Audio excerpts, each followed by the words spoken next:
નમસ્કાર મિત્રો, હું છું રાજુ. રિપોર્ટિંગ મંથન લાઈવ પોડકાસ્ટની અંદર આપનું હાર્દિક સ્વાગત છે. અને આજે આપણે એવા વ્યક્તિઓની મુલાકાત કરવા જઈ રહ્યા છીએ. ઓળખાણ આપવાની જરૂર નથી, પણ લોકો એને ઓળખે જ છે. તો આપણે એની સાથે વિશેષ પ્રકારના મંથનો અને આપણી વિચારોને વધારે ઊંડાણપૂર્વક લઈ જવા માટે સરસ મજાના થોડાક આપણે પ્રશ્નો પૂછશું અને આપણી વાત એ વ્યક્તિઓ સાથે મૂકશું. નમસ્કાર લરીબેન, આપ જય શ્રી કૃષ્ણ, જય દ્વારકાધીશ. મારે તમને એક જ એવો પ્રશ્ન પૂછવો છે કે કલયુગની અંદર સ્ત્રીઓને આ રીતે એક કરીને આગળ હાલવું એ કેટલું કઠિન છે ને આવો વિચાર તમને ક્યાંથી આવ્યો? કારણ કે જે કલયુગ છે ત્યારે સંગઠન શક્તિ જ મહાન કહેવાય, અને અત્યારે જે સમાજ સંગઠિત છે એનો વિકાસ થાય. એટલે અમે અમારી ટીમને પણ આવી જ રીતે એક વિચાર આવ્યો કે આપણે પણ સંગઠન કરીને ભારત દેશની સંસ્કૃતિ માટેના આહિર સમાજ એક કામ કરે અને ધર્મ ને સંસ્કૃતિ અને શિક્ષણને સાથે લઈને આ વિચારો જ્યારે તમે ઈશ્વરનું નજીક જાઓ, એનું સાનિધ્ય જ્યારે આવે ત્યારે ભગવાન જ ખુદ આ વિચારો આપતા હોય. અને ખાસ નવા માહિતી પ્રમાણે જોઈએ તો આવતીકાલે દ્વારકાધીશના સાનિધ્યની અંદર એક સરસ મજાનું કલ્ચર વોક.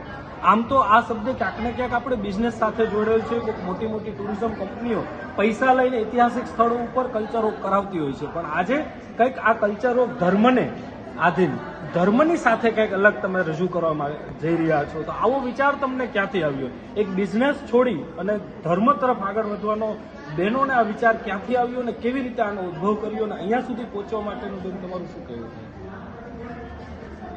ખરેખર તો શિક્ષણની અંદર સૌથી પહેલા તો અર્થવ્યવસ્થા શીખવવામાં આવે છે કે તમે કઈ રીતે કમાઈ શકો અને તમારા કુટુંબનું કઈ રીતે ભરણ પોષણ કરી શકો.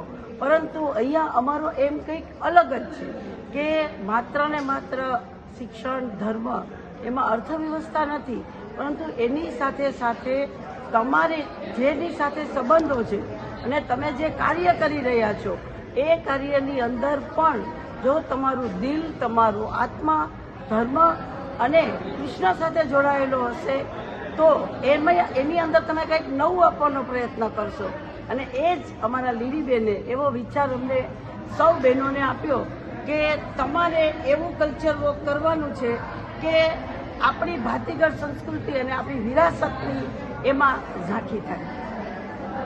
જી, ખાસ આપણે જે કલ્ચર વોકની વાત કરી છે કે આવતીકાલે દ્વારકાની ધરતીની અંદર કૃષ્ણ ભગવાનની સાથે આમ તો ઓળખાણ તો આપણે આપવી જ નહીં પડે, કારણ કે લીરીબેને અત્યાર સુધીની અંદર વિશ્વ ફલક ઉપર જે વિષય જે વાત જે આ વિશ્વને બતાવી છે તે અસ્પૃશ્યની છે. પણ લીરીબેન, ખાસ મારે તમને એ પૂછવું છે કે એક સ્ત્રી તરીકે આજના સમાજની અંદર આટલી બધી બહેનોને એકી હારે લઈ ક્યાંક તમને કોઈ દિવસ ડર લાગ્યો ખરા? જેને ભગવાને કીધું છે ને કે જ્યારે તમે મારા માટે કાર્ય કરશો ત્યારે હું હાજરા રહીશ, અને આ વચન યદુકુળને આપેલું છે, જેમ દેગે ને તેગે આપેલું. તો જ્યારે ભગવાનની અધ્યક્ષ જે છે અને સંપૂર્ણ રીતે અમે ઈશ્વર ઉપર જે વિશ્વાસ રાખી અને આ કાર્ય કરીએ છીએ એટલે ના, ક્યારેય ડર નથી લાગ્યો.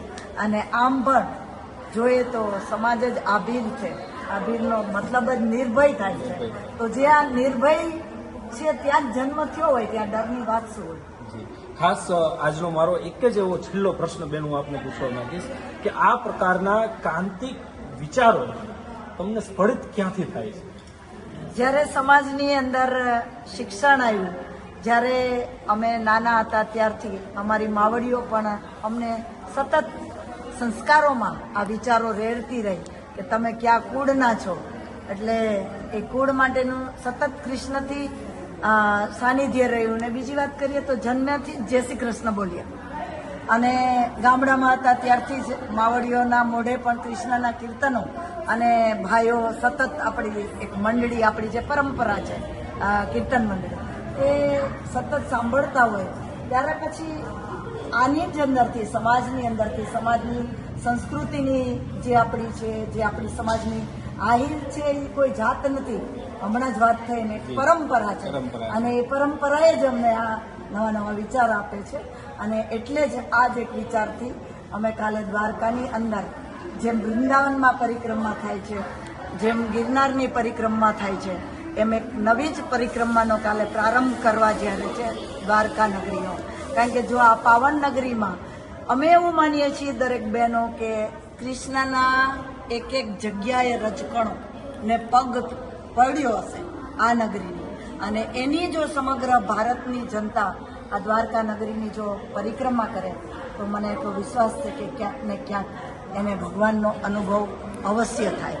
એટલે કાલથી જ આહિર સમાજ અને આહિરાણીઓ કાલથી એક પરિક્રમાનો પણ દ્વારકાનો પ્રારંભ કરવા જોઈએ. જી, તો આવતીકાલે ભગવાન દ્વારકાધીશના સાનિધ્યની અંદર સરસ મજાના રંગોત્સવનો કાર્યક્રમ અને કલ્ચર વોકનો કાર્યક્રમ આપણે નિહાળવાના છે રાજુ રિપોર્ટિંગ સાથે. અને ખાસ અમારા બેનશ્રીનો હું એક પ્રશ્ન પૂછવા માંગુ. બેન, નાનો એવો પ્રશ્ન છે, અને ખાસ આવતીકાલે સરસ મજાના બે મોટા કાર્યક્રમોની શરૂઆત આમ તો જોવા જઈએ તો એક મોટી પરંપરા શરૂ થવા જઈ રહી છે.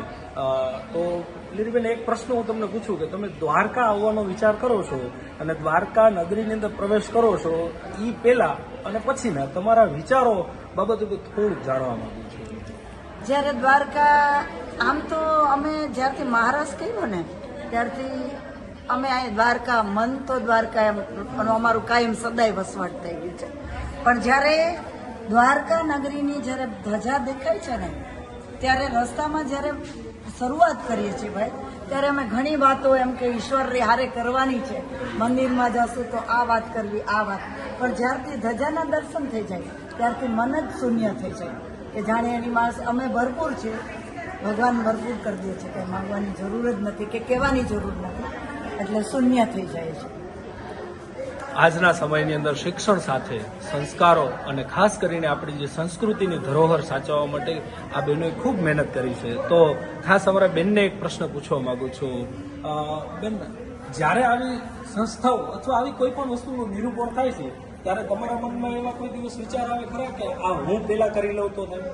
ક્યારેય એવું ના થાય ભાઈ, કેમ કે આપણા સમાજમાં કમ્પેરિઝન કરવું એ અમે બહેનોને ખાસ એવી રીતે લીરીબેન બધાને ટ્રેન કરે છે કે ક્યારેય બહેનોને કમ્પેરિઝનમાં ના જાવ.